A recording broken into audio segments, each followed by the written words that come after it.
Muy buenas noches a todos, bienvenidos una vez más a este estudio bíblico. Hoy es miércoles 13 de febrero del año 2025. Imagínense, ya estamos en febrero. Ya estamos ya por el 10% del nuevo año. ¿Y qué hace que estábamos en Navidad? Increíble, increíble lo que es el tiempo, una ilusión. Pero bueno, aquí estamos de nuevo y vamos a entregar este momento en manos del Señor. Vamos a orar para que el Señor bendiga esta palabra que vamos a compartir hoy, para que bendiga nuestras mentes, para que prepare nuestros corazones y para que podamos recibir lo que Él tiene para nosotros hoy. Padre, gracias. Gracias por esta noche, Señor. Te bendecimos, te alabamos, Señor. Te glorificamos, Dios mío.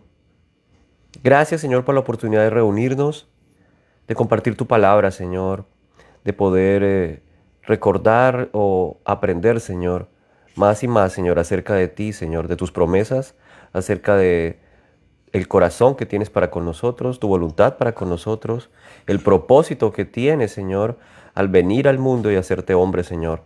Gracias, Señor, por el regalo de la salvación, el regalo, Señor, de la redención, Dios mío. Gracias porque hemos sido perdonados, limpiados, Señor. Gracias por tu Espíritu Santo, quien nos lleva a toda verdad. En el nombre de Jesús. Amén. Y bueno, hoy está, en días pasados estaba leyendo sobre la parábola del buen samaritano. Ya hemos hablado en otras ocasiones acerca del buen samaritano y es bueno volverlo a retomar. Siempre, como ya saben y siempre lo decimos acá, la palabra de Dios es eterna. La palabra de Dios, cada vez que abres la Biblia, pues es la misma palabra, son las mismas escrituras. Pero el Espíritu sigue mostrándonos, sigue revelándonos, sigue trabajando en nuestros corazones y nuestro corazón se llena de gozo, de esperanza, de alegría y puede entender más y más lo que el Señor ha conquistado para nosotros y podemos afirmar esa identidad que Él ha puesto como hijos amados. Y muchos interpretan a Jesús en este pasaje de la parábola del buen samaritano. Muchos estudiosos dicen que Jesús es aquel samaritano. Otros dicen que simplemente es una parábola que habla sobre el amor. Puede ser también cierto, pero si miramos el trasfondo de lo que el Señor ha venido hablando en este pasaje, vemos que Él está hablando también acerca de la misericordia y la gracia. La misericordia y la gracia que Él viene a extender a nosotros como hombres, como el ser humano caído. Recordemos lo que pasó con Adán en el principio. Adán en Edén fue creado por Dios junto con Eva para administrar la tierra, para administrar esa creación que Él nos dio y para fecundar, para poblar la tierra. Ese fue el primer mandato que le da el Señor al hombre. El Señor le dijo al hombre, creced y multiplicaos, sed fecundos, administrar la tierra. Ese es el mandato que el Señor le da a Adán. Sin embargo, con la caída lo que pasa es que Adán queda destituido de esa relación perfecta con Dios. Y lo que pasa también con ese pecado original es que la misma creación sufre castigo. La tierra ahora ya no es lo que en el principio el Señor consideró, porque dice que la tierra también fue maldita por causa de Adán.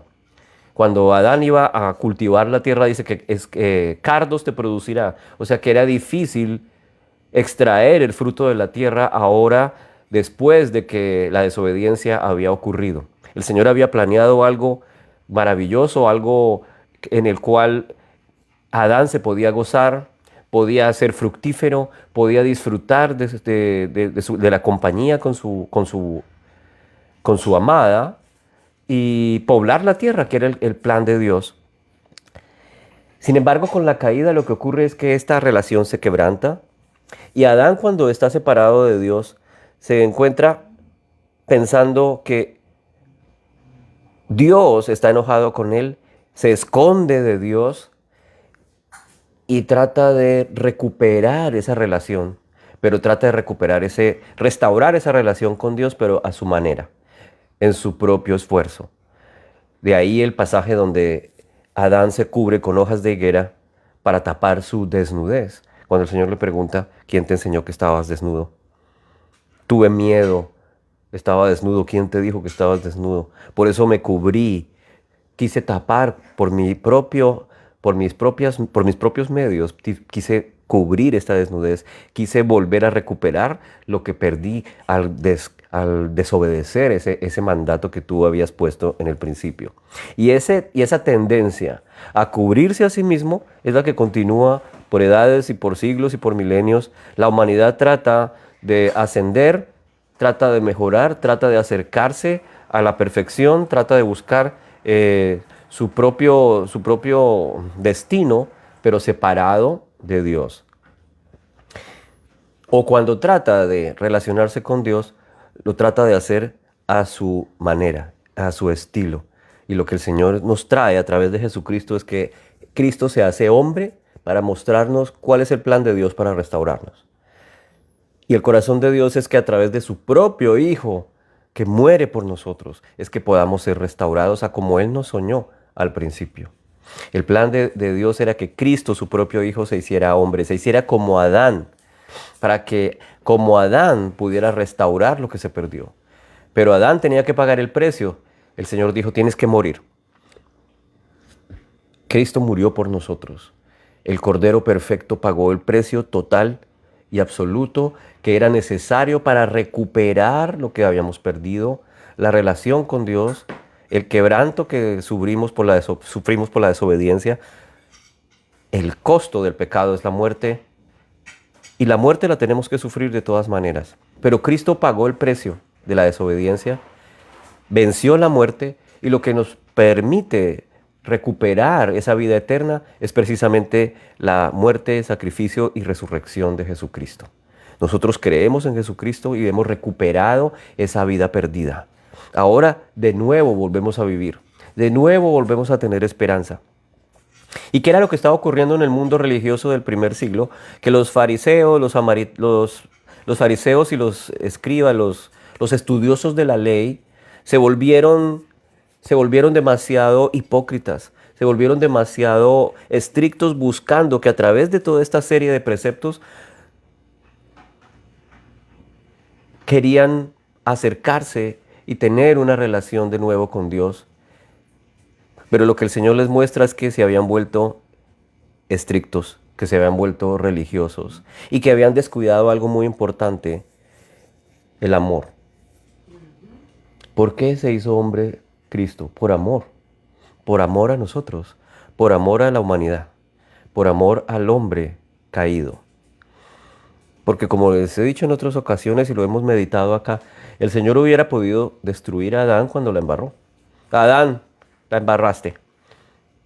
Te voy a destruir. Ya no te quiero. No te necesito, ya no más. Y hago otro hombre nuevo que sea como yo quiero. Pero lo que ocurre también es que el hombre es creado con la capacidad de decidir amar, con la capacidad de decidir obedecer. Nosotros tenemos la capacidad de obedecer si queremos o no. El Señor no nos hizo como unos autómatas que somos simplemente como en las películas, que el robot está programado para sí, amo, no amo, lo que tú digas. Sino que el Señor le da la oportunidad a Adán de decidir si recibe los regalos de su amor, si desea tener esa relación con el Señor de padre a hijo, y si desea entonces obedecer conforme al plan que Dios ha establecido. Y Adán decidió por lo contrario, decidió que él no quería obedecer, decidió que él podía hacerlo en sus fuerzas, a su manera, y el Señor le permite en el libre albedrío, la libertad de decidir, le permite que él tome esa decisión de apartarse de lo que el Señor había diseñado.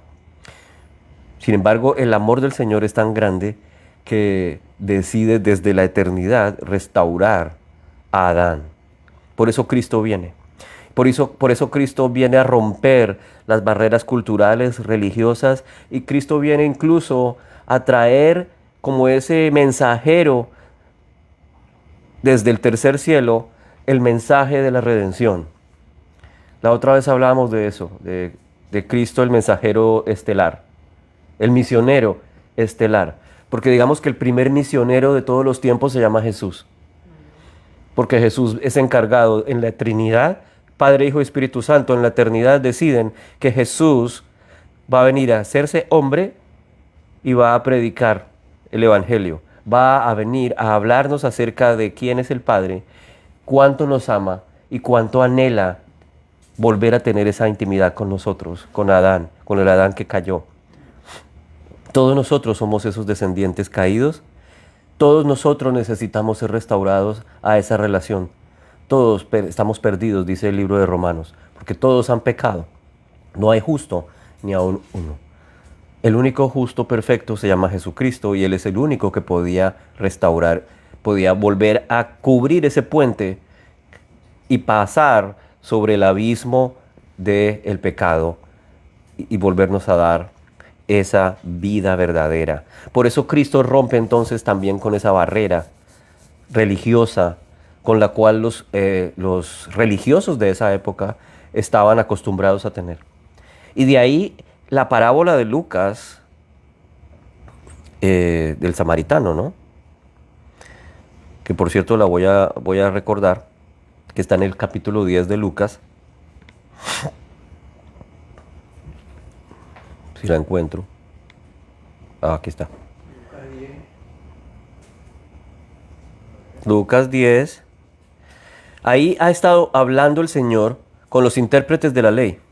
Y antes de que empiece a hablar de esa parábola, el Señor está hablando con estos intérpretes de la ley que quieren hacerle preguntas sobre cómo ser salvo, sobre cómo ser mejor, sobre cómo heredar la vida eterna.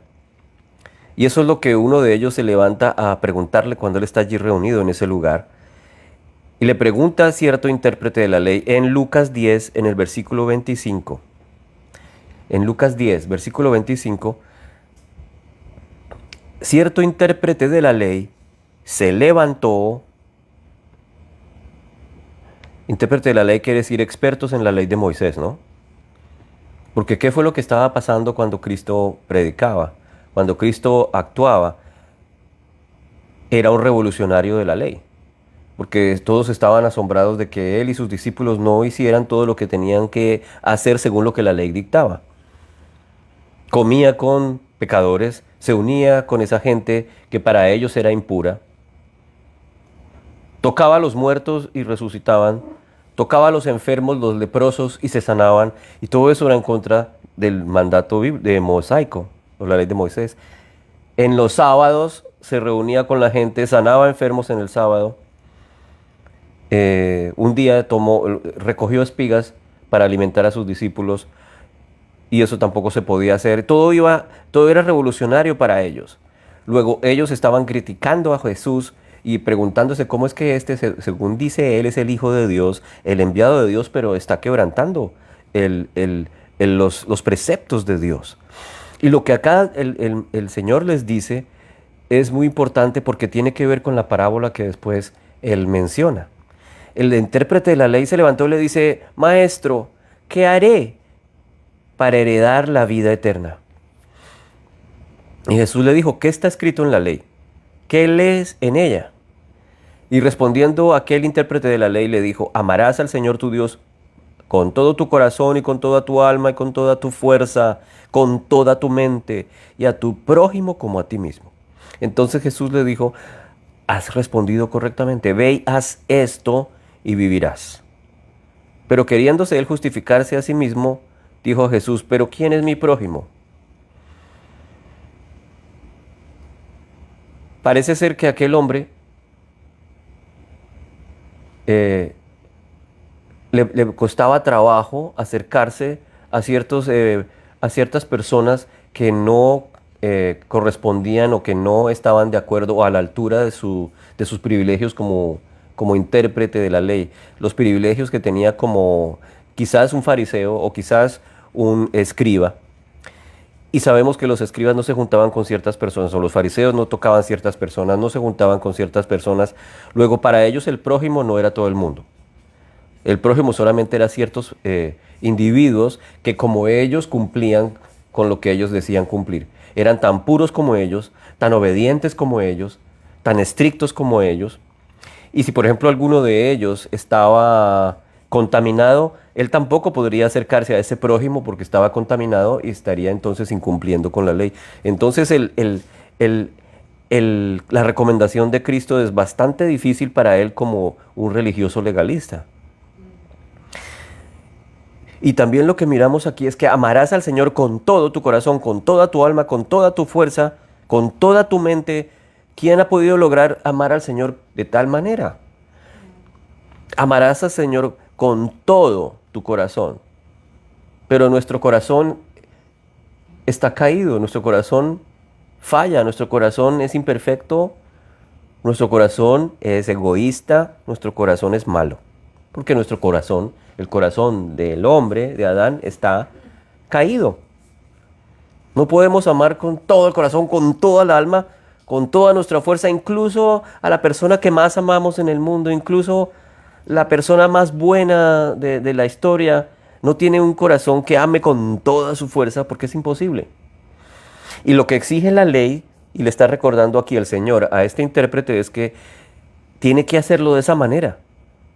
¿Para qué? Para que pueda heredar la vida eterna. Algo muy complicado. En otras palabras, es imposible heredar la vida eterna simplemente amando en nuestras fuerzas. Es imposible heredar la vida eterna siendo buenos que nosotros mismos. No lo podemos lograr. Tratamos de amar, pero siempre tenemos una falla. Porque siempre nos encontramos con nosotros mismos, con nuestro ego. Por más chéveres que seamos, por más buena gente, bonachón que seamos, siempre tenemos nuestras fallas. Siempre estamos pensando primero en yo y luego mí mismo. Y si vamos a hablar acerca de Dios, sí, Diosito, yo te amo con todo mi corazón, pero Diosito no es Diosito primero. Dios es Dios, el Dios creador del universo. Amén. Y su Hijo Jesucristo, nuestro Redentor, nuestro amado Redentor. Y tú dices, Señor, sí, Jesús, yo te amo. Sin embargo, ese amor que sale de tus labios y que procede de tu corazón no es completo. Y nunca lo será mientras estemos en esta tierra. Porque siempre hay algo detrás de nuestras palabras de amor. Incluso para con Dios. Sí, yo te amo, Dios, tú eres lo máximo, Señor, pero acuérdate que necesito los 10,000 pesos, Señor, para pagar la luz. Señor, sí, yo te amo, tú eres maravilloso, pero acuérdate que necesito que me sanes de este dolor que tengo. Señor, necesito... Y siempre uno está en necesidad. Y no es que sea malo, es que es nuestra realidad. Nuestra realidad es esa. Estamos necesitados porque estamos caídos. Adán está en problemas. El ser humano está en problemas sin Dios. Todo el tiempo necesitamos. Estamos en necesidad. Y el único que puede suplir nuestra necesidad absoluta y total es Cristo, es Jesús, es Dios. Luego el hombre no puede amar, o a través del amor que sale del corazón caído de Adán es imposible obtener el pasaje a la vida eterna. Es imposible. En este caso, el religioso dice, ¿quién es mi prójimo? Porque algunos yo no los considero mi prójimo. Yo amo a algunos, pero no a todos. Yo me acerco a algunos, pero a esos yo no me puedo acercar porque esa gente me contamino. Uy, qué asco, yo no puedo juntarme con esos. Jesús le respondió entonces con una parábola, la del buen samaritano. Y aquí en el versículo 30 entra la historia. Cierto hombre bajaba de Jerusalén a Jericó y cayó en manos de los salteadores, los cuales después de despojarlo y de darle golpes se fueron dejándolo medio muerto. Por casualidad cierto sacerdote, escucha eso, sacerdote, uno pensaría el sacerdote, ama la ley, buena gente, muy puro, muy santo, bajaba por aquel camino y cuando lo vio, dijo, oh, pobre hombre, lo ayudaré. No dijo eso. Cuando lo vio, se pasó al otro lado del camino. Como cuando nosotros vamos por la calle y vemos a alguien que no nos cae bien, nos cambiamos de acera. o nos hacemos los tontos, ¿no? Y pasó por el otro lado del camino. Del mismo modo también bajaba un levita. Y cuando llegó al lugar y lo vio, pasó por el otro lado del camino. O sea, lo evitaron. Por eso el levita, de ahí viene su nombre, levita. que le evita a todo, evita contagio, evita acercarse a la gente, evita el trabajo, no mentiras. Entonces, el sacerdote y el levita se supone que son los que más conocen la ley, los que están más cerca de Dios supuestamente, y son los que ignoran al pobre hombre que está medio muerto, malherido y que necesita ayuda. Pero cierto samaritano, en el versículo 33, que iba de viaje, llegó a donde él estaba. Y aquí es donde mete el dedo también en la llaga, porque acuérdense que los samaritanos también eran de esos prójimos que ellos no querían ni ver, porque eran familiares, digamos, de los judíos, pero los samaritanos también tenían otras deidades. Los samaritanos adoraban en otro lugar, no los querían, eran rivales, por lo tanto tampoco era su prójimo. Y precisamente este samaritano que también va de viaje, que va por el camino, cuando vio al hombre tuvo compasión. ¡Wow! El samaritano, ese asqueroso samaritano, no te puedo creer. Hubiera podido ser el levita, que es el hombre que está en el templo, que tiene contacto con Dios, pero este samaritano medio pagano, medio incrédulo, medio hereje, tuvo compasión de aquel pobre hombre. El samaritano que nadie quiere, el samaritano despreciable. Acercándose le vendó sus heridas derramando aceite y vino sobre ellas. El aceite y el vino es un símbolo muy importante. No fue que le dio un Tylenol, le dio aceite y vino. Aceite y vino son el símbolo del Espíritu de Dios. Amén. Y poniéndolo sobre su propia cabalgadura, lo llevó a un mesón y lo cuidó. Y al día siguiente, sacando 2 denarios, se los dio al mesonero y le dijo: cuídelo, y todo lo demás que gaste cuando yo regrese se lo pagaré. Mira toda esa obra de amor, de compasión que el samaritano tuvo con este pobre hombre que ni conocía. Y entonces el Señor Jesús le pregunta a aquel hombre: ¿cuál de estos 3 piensas tú que demostró ser prójimo del que cayó en manos de los salteadores? El intérprete de la ley respondió: supongo que el que tuvo misericordia de él. Ve y haz tú lo mismo, le dijo Jesús. Si alguno hubiera entendido en ese momento la profundidad de lo que él decía, hubiera dicho: bueno, lo voy a hacer. Pero la ley estaba de por medio. ¿Cómo puedo hacer yo eso? Yo no puedo tocar a un tipo que está muerto. Porque el levita y el sacerdote sabían que la ley dice que usted no puede tocar un muerto porque queda contaminado. Entonces, ¿qué tal que ese tipo esté muerto? O el tipo está todo ensangrentado. Yo no puedo tocar. Es abominación para Dios. En otros pasajes dice que está primero el amor o la ley. ¿Qué está primero? La compasión, misericordia quiero y no sacrificios, dice el Señor. Yo no quiero holocaustos, lo que quiero es obediencia. La obediencia en este caso sería la obediencia a lo que el Señor dice.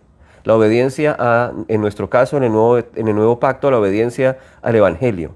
La obediencia a las palabras de Cristo.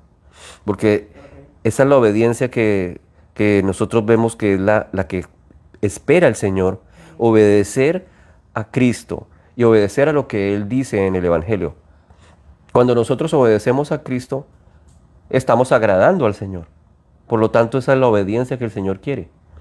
La voluntad de Dios es que creamos en Cristo. La voluntad de Dios es que Cristo venga a revelarnos el corazón de Dios. Esa es la voluntad de Dios. Y que nosotros aceptemos el mensaje, creamos el mensaje, obedezcamos al mensaje.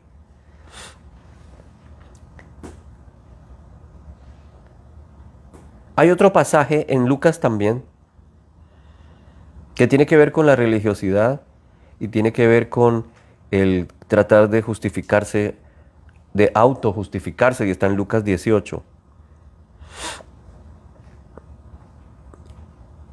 Y es la parábola, otra parábola, del fariseo y del publicano. Lucas 18:9. Dijo también Jesús esta parábola a unos que confiaban en sí mismos como justos. 9. Dijo Jesús esta parábola a unos que confiaban en sí mismos como justos y despreciaban a los demás. 2 hombres subieron al templo a orar. Uno era fariseo y el otro era recaudador de impuestos. Los fariseos, acuérdate, entonces eran los que estudiaban la ley, los más juiciosos, los más rectos, los más santos a los ojos de todo el mundo, los que supuestamente tenían línea directa con el Dios creador. Y este fariseo que estaba en el templo, puesto en pie, oraba para sí mismo de esta manera: Dios, te doy gracias porque no soy como los demás hombres, estafadores, injustos, adúlteros, ni aún como este recaudador de impuestos. O sea, él estaba allí orando y el recaudador de impuestos, el publicano, estaba allí también en el templo, que es quizás muy cerca de él. Y el hombre, mientras estaba orando, lo que estaba haciendo era despreciando al hombre que estaba al lado de él, creyéndose mejor que el otro. Nosotros nos creemos mejores que los demás. Nos creemos más santos que los demás, más obedientes que los demás. Y si nos creemos más santos y más obedientes, creemos entonces que somos mejores ante Dios, que Dios nos ve con mejores ojos, que yo como sí hice esto, que yo no soy como aquel que se portó mal o que mató o que robó. Yo debería entonces tener más privilegios. Pero a la hora del juicio, delante de Dios, todo pecado es mortal. Todo pecado nos separa de Dios.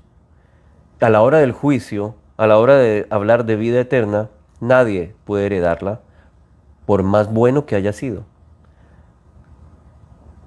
Necesitamos un Salvador. Y el fariseo, que puesto en pie, decía: yo no soy como esos hombres injustos, adúlteros, y mucho menos como este despreciable empleado del IRS, del enviado de los recaudadores de taxes. Yo ayuno, incluso le cuenta al Señor, yo ayuno 2 veces por semana, doy el diezmo de todo lo que gano. Está contándole al Señor lo bueno que es Él. Está haciendo una lista de las cosas buenas que hace y por las cuales él cree que necesita que Dios lo escuche y le dé bendiciones. Cree que por lo que él hace, Dios lo bendice. Que por lo que él hace, cree que él está comprando prácticamente la bendición de Dios, con sus buenas obras, con su buena apariencia, con sus ofrendas, cumpliendo con lo que la ley ha dicho siempre: diezmar. Pero el recaudador de impuestos, que estaba de pie y a cierta distancia, no quería ni siquiera alzar los ojos al cielo, sino que se golpeaba el pecho y decía: Dios, ten piedad de mí, pecador. Ten piedad de mí. O sé propicio a mí, dice otra versión. Les digo que les digo que éste descendió a su casa justificado, pero aquel no. Porque el que se engrandece será humillado, pero el que se humilla será engrandecido. ¿Cuál es el más grande obstáculo para poder llegar a Dios, para poder obtener esa salvación? Nuestro orgullo.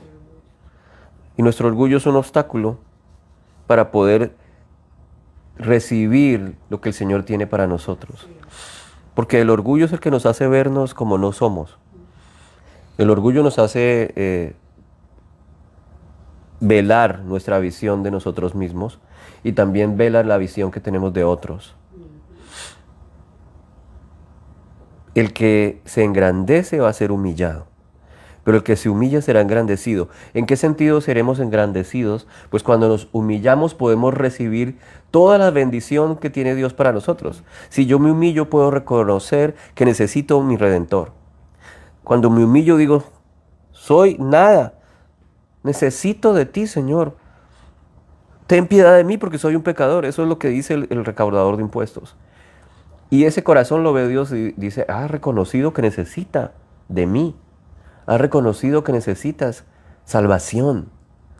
Y eso es lo que el mundo necesita: reconocer que está perdido. Amén. Reconocer que por sus propias fuerzas jamás podrá lograr obtener la perfección que Dios exige. Todos necesitamos salvación. Todos necesitamos redención. Y eso es lo que el buen samaritano viene también a mostrarnos. En ese sentido, entonces, podemos comparar al samaritano con Jesús como aquel que muestra compasión hacia Adán, amor hacia Adán. A pesar de que estamos malheridos y medio muertos, no importa que estemos allí abandonados, no importa que estemos allí tirados, no importa la causa por la cual fuimos asaltados o por la cual estamos sufriendo o pasándola mal, el samaritano no mira si de pronto el que está tirado en el piso es un salteador también que no sabe quién es, simplemente tiene compasión de su situación. No sabe si es un ladrón. No sabe si es un ladrón peor que los otros que lo dejaron ahí tirado. Sin embargo, la compasión es la que lo mueve. La palabra es Elios.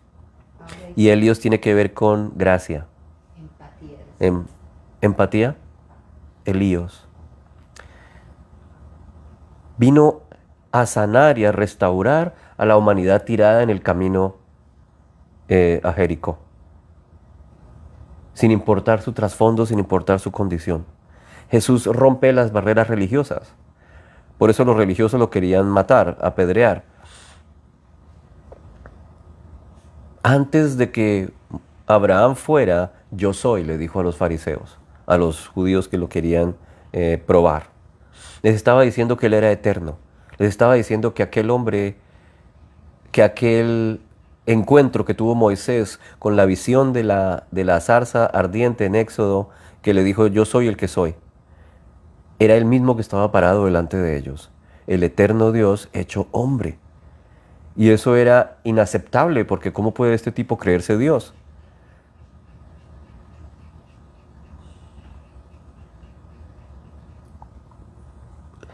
Juan 13:34 nos habla de un mandamiento nuevo.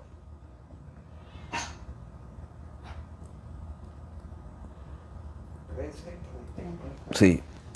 Y el mandamiento nuevo es que se amen los unos a los otros como yo los he amado. En esto conocerán todos que son mis discípulos y tienen amor con los unos con los otros. ¿Cómo podemos amarnos como Él nos ha amado? Cuando estamos unidos a Cristo podemos recibir de su amor. Somos como un vaso que necesita ser llenado del amor de Dios. O sea, de nuestro vaso no sale amor genuino. Necesitamos amor de Dios. Porque el amor de nosotros, de nuevo, es ese amor centrado en nosotros mismos. Pero fíjate que el amor de Dios es el amor ágape. La otra vez Mimi compartía acerca de esas clases del amor. Cuando en la Biblia habla de amor, no siempre es amor. Porque en el griego el original muestra que es una palabra que es ágape, que es amor. Hay otra palabra que es eros, que es amor. Y hay otra palabra que es fileos, que también es amor, pero no es el mismo amor. El amor eros de la atracción sexual, de la atracción física, es amor, pero es eros en el original. Pero el amor que viene de Dios, el amor sacrificial, se llama ágape. Y ese es el amor que Dios tiene por nosotros. Ese es el amor que Cristo nos viene a mostrar. Y ese es el amor del que el Señor habla en Efesios cuando dice, como Cristo ágape a su iglesia, maridos amen a sus mujeres, mujeres amen a sus maridos con ese mismo amor, con el amor ágape de Dios. Pero para poder disfrutar de ese amor ágape, para poder tener ese amor ágape, necesitamos encontrarnos con Cristo. Y lo lindo es que el Señor quiere darnos ese amor. Cuando estamos unidos a Cristo podemos tomar de ese amor y ayudar en nuestro amor, ayudarnos a amar como Él quiere que amemos. Amamos en Cristo. Por eso dice que nosotros estamos en el amado, dice en la palabra. Disfrutamos de la gracia en el amado. Hemos sido salvados en el amado, en Cristo. De Él recibimos gracia sobre gracia. De Él recibimos todo su amor, su favor inmerecido para con nosotros. Pero es porque estamos en el amado. El mensaje entonces es no no es a tratar de amar con nuestro amor, sino un amor que es un amor genuino, que viene de Dios. El amor del samaritano de Jesús, que viene de arriba, desciende hacia Jericó. Podríamos decir que Jericó es el mundo caído, que va a descender a buscar al perdido, a buscar al herido, al quebrantado, al asaltado, al golpeado, al que está muerto por el pecado en este sentido. El amor y la gracia, aquí hay una frase que me encontré. La acción del samaritano ignora las barreras culturales y religiosas. Jesús se refleja en el samaritano como el reflejo de la nueva alianza, del nuevo pacto, donde el amor y la gracia son superiores a las restricciones legales. El amor genuino entonces que viene de Dios es la esencia de la fe. Y las normas religiosas entonces no deberían ser un obstáculo para que nosotros mostremos amor y misericordia. En Juan 3, primera de Juan 3,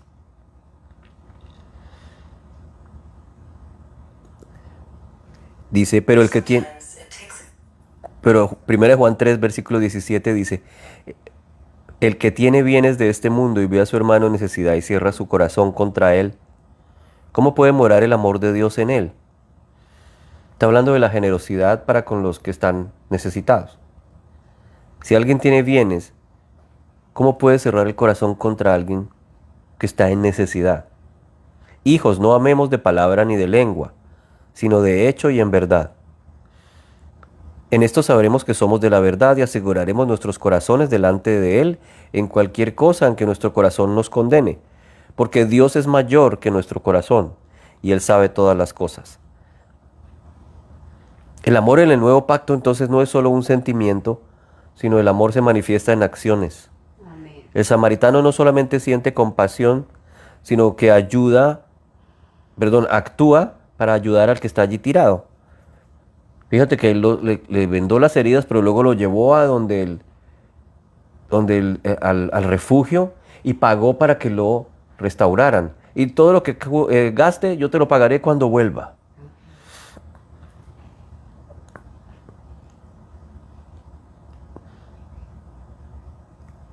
Aquí hay tres características que puedo ver en la parábola del buen samaritano que podemos mencionar.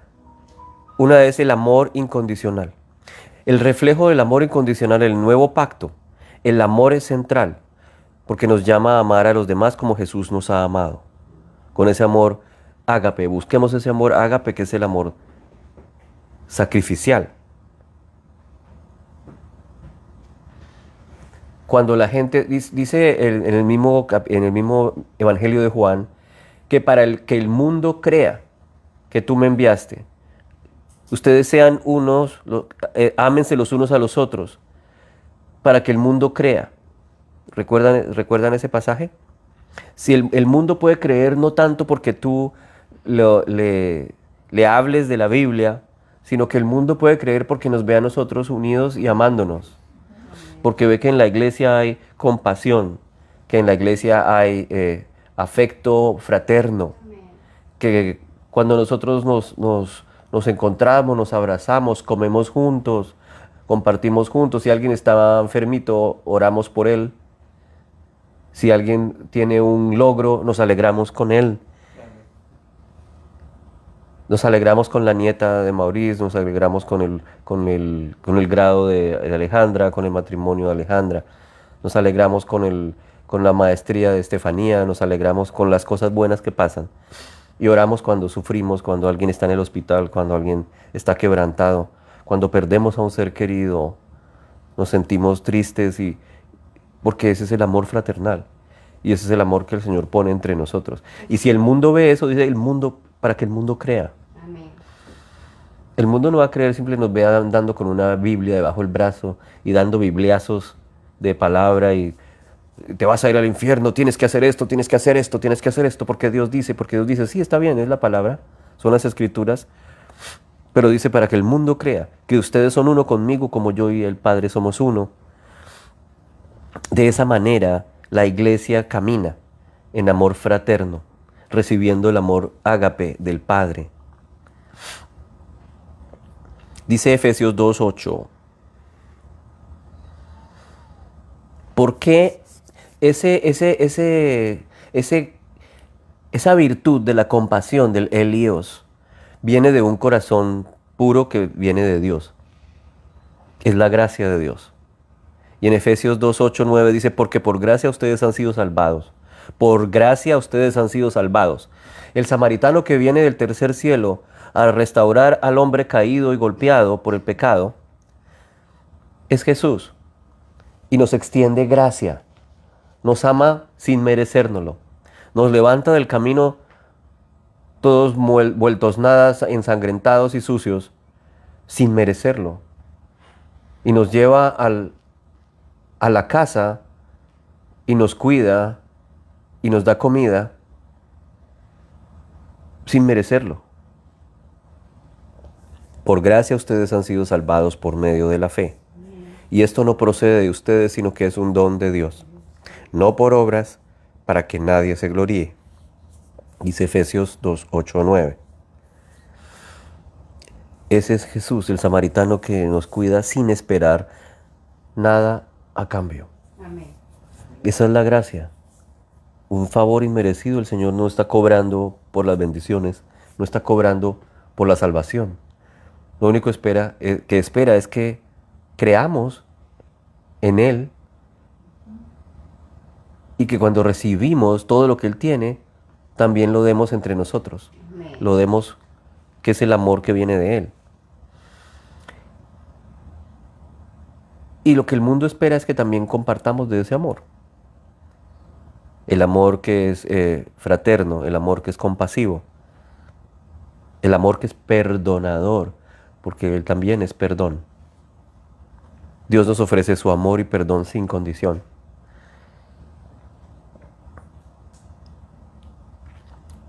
Y otro aspecto que se ve ahí es la unidad.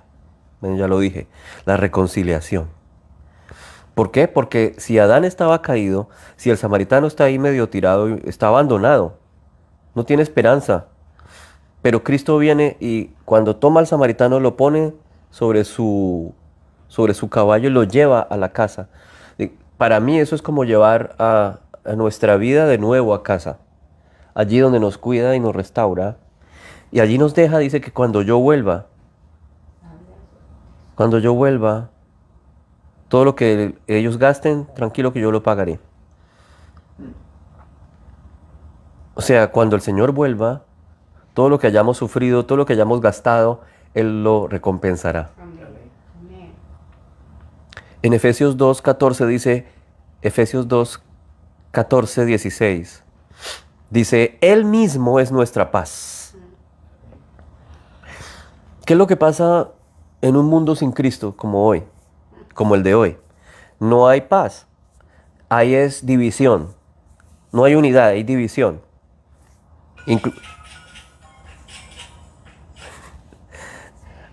Dice, Él mismo es nuestra paz y de ambos pueblos hizo uno. Está hablando de los judíos y de los paganos o de los gentiles. Porque ¿qué es lo que los religiosos decían? Estos son paganos, estos están contaminados, esos no son de los nuestros, nosotros no nos juntemos con esa chusma. Pero dice, Él es nuestra paz y de ambos pueblos, es decir, de los elegidos y de los no elegidos, de los judíos y de los no judíos, hizo uno, derribando toda pared, derribando toda separación. Cristo derriba las separaciones, derriba los muros que nos separan, que nos dividen. El único que puede traer unidad en un Gaza e Israel es Cristo. No Trump diciendo que va a construir un centro vacacional. Es Cristo. Él es el que pone fin, dice aquí, a la enemistad. La única manera de perdonar es sobrenaturalmente. En realidad, perdonar, la enemistad solo puede ser curada con Cristo, que trae nuestra paz a nuestro corazón. los que nos han hecho mal, los que nos han hecho sentir despreciados, los que nos han decepcionado, los que nos han hecho daño. El llegar a perdonarlos es un milagro de Dios. Es un milagro que Cristo trae a nuestro corazón. No es porque nosotros somos como el religioso hoy. Es que si la ley dijera, bueno, es que la ley lo dice, porque el Padre Nuestro está dentro de la ley, en mi concepto. Porque cuando tú lees el Padre Nuestro dice, perdonan a los que los ofenden, así como ustedes perdonan, ellos perdonan, ¿cómo es? Ya es que no me lo sé tampoco ya. Perdónanos nuestras ofensas, así como nosotros perdonamos a los que nos ofenden. Pero le agregan, porque si ustedes no perdonan, su Padre tampoco los perdonará. O sea que si tenemos problemas, según esa realidad, si tenemos problemas para perdonar a alguien, entonces el Señor todavía no nos ha perdonado. Eso dice ahí. Si yo tengo rencor contra mi hermano como en la película de John Wick, que el matón le mató al perro, y porque le mató al perro, John Wick va y arrasa con el nido de la perra, mata a todos, solo por un perro, porque no lo pudo perdonar. Si yo no perdono, Dios no me perdona, pero resulta que lo que dice el Nuevo Testamento es que ya fuimos perdonados. Eso es lo que dice Colosenses. La recomendación de Pablo es, ustedes perdonen, así como ya fueron perdonados. Ya es diferente al Padre Nuestro que era Cristo antes de ir a la cruz, porque Cristo está hablando ahí con los que le preguntan, Señor, ¿cómo hacemos para orar? Pero ahí Cristo todavía está caminando entre ellos y no ha ido a la cruz, no ha pagado el precio de la reconciliación y no ha logrado para nosotros la justicia, el perdón eterno. Pero ahora en Cristo hemos sido perdonados. Entonces lo que Pablo dice que el Señor espera es, ustedes fueron perdonados, perdonen. Porque mucho más es lo que el Señor nos ha perdonado que lo que fulano me haya podido hacer.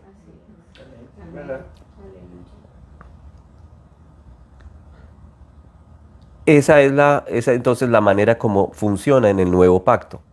Yo perdono porque ya fui perdonado.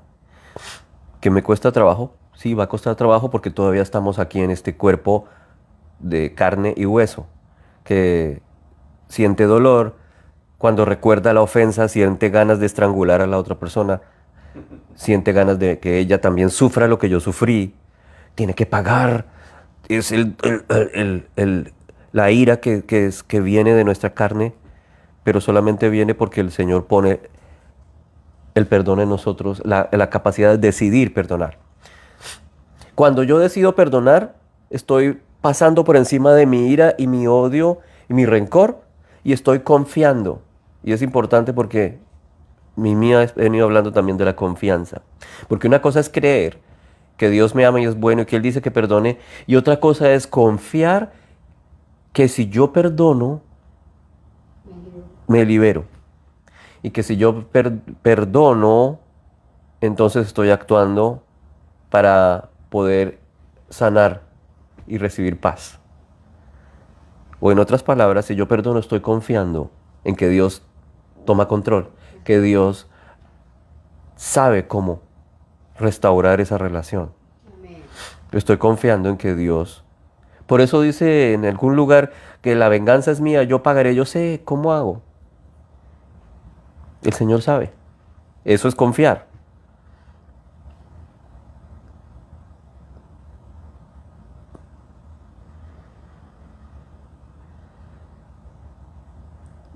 Para que el mundo vea. Nosotros entonces somos también samaritanos en el sentido de que vamos a tener la compasión que viene de Dios. Tener la capacidad de perdonar, la capacidad de ser generosos, la capacidad de ser perdonadores, la capacidad de ser hospedadores, de practicar la comunión de los santos, como dice también la palabra, de llorar con el que llora, pero reír con el que ríe, también alegrarse con el que se alegra. Todo eso hace parte de la comunidad de la iglesia, que nosotros como iglesia, como cuerpo del Señor, como cuerpo de Cristo. ¿Y de dónde viene el origen de ese deseo de amarnos, de entregarnos el amor perfecto que es el amor ágape, que solamente trae el buen samaritano eterno, Cristo Jesús, hacia nosotros? Él rompió la barrera del pecado, rompió las barreras culturales, rompió las barreras religiosas para acercarse al hombre perdido. Dios nos ama. Dios en su corazón nos anhela. Su corazón tiene buena voluntad para con nosotros. Y eso es lo más importante que debemos siempre recordar, que Él tiene buena voluntad para con nosotros y por eso envió a Jesús. Y que nos invita de nuevo a confiar en su amor incondicional, a confiar en su gracia superabundante para con nosotros. Por lo tanto, no nos debe dar temor hacer lo mismo, extender gracia, porque nosotros hemos recibido gracia. Su gracia se renueva cada mañana. Ni siquiera es que hoy pido mucha gracia, no, cada mañana ya es más gracia nueva. Y al día siguiente gracia nueva, porque dice que es cada mañana sus misericordias son nuevas. Su gracia cada día es nueva, cada día es nueva, cada día es nueva. O sea, no me debe preocupar porque cuando se acaba el día y empieza el otro, el nuevo amanecer, es nueva gracia para mí, para nosotros. Me hace recordar de la película del día de la marmota, que un periodista queda encerrado en un pueblo en invierno y por algo sufre como un rayo que cae, no me acuerdo qué fue lo que pasó, pero al día siguiente se despierta y es el mismo día anterior. Y cuando se acaba el día se despierta y es el mismo día anterior. Y sigue viviendo el mismo día, porque resulta que no ha amado como debe amar no ha encontrado el verdadero amor. Hasta que encuentra el verdadero amor se rompe el círculo de volver a vivir el mismo día y volver a vivir el mismo día. Así es la gracia de Dios. Al día siguiente volvemos a experimentar toda su gracia maravillosa, eterna y sin fin. Y mañana de nuevo, y pasado mañana de nuevo, porque su gracia es sin fin. Su amor por nosotros es infinito. Su corazón por nosotros sigue siendo el mismo, no cambia porque Dios es el mismo.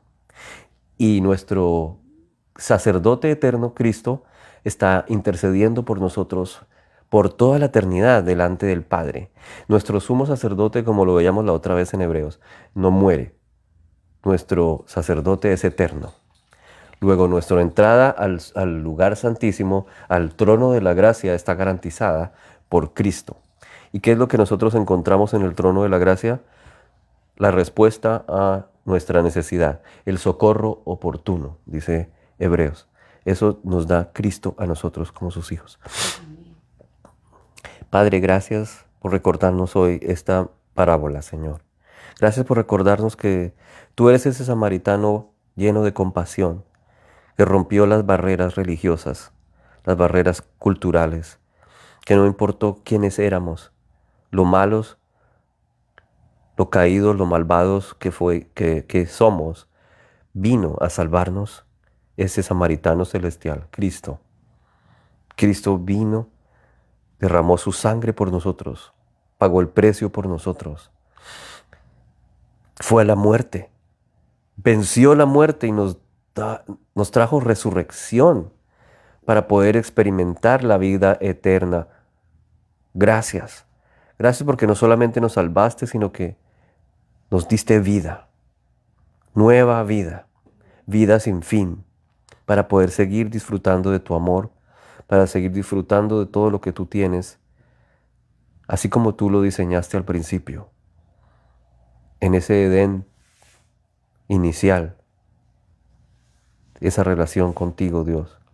Pero aún mejor somos que Adán, porque Adán veía que Dios se paseaba junto a él en el huerto, pero tú vives en nosotros, moras en nosotros, nosotros estamos unidos a ti, estás en nuestro corazón para siempre. Gracias, Señor, permítenos poder, Señor, hacerlo, poder amar con ese amor ágape, Señor, poder tener esa generosidad y esa compasión como iglesia, como familias, Señor.